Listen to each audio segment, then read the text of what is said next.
Movie Maker last time to edit.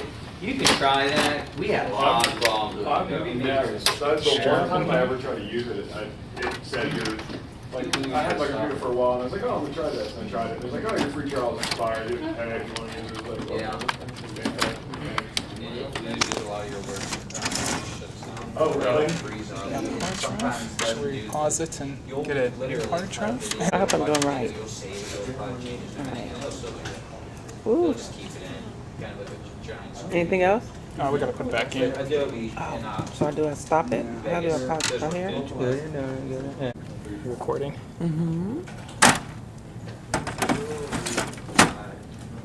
I don't know what kind of tags you guys want to put in there. Last week, when they put their tags in there, it actually populated on YouTube when you search for it. So it might be worth throwing some tags like replace memory, or I don't know. I think they did the Justin Bieber stuff, and it popped up. I don't know how long that'll last.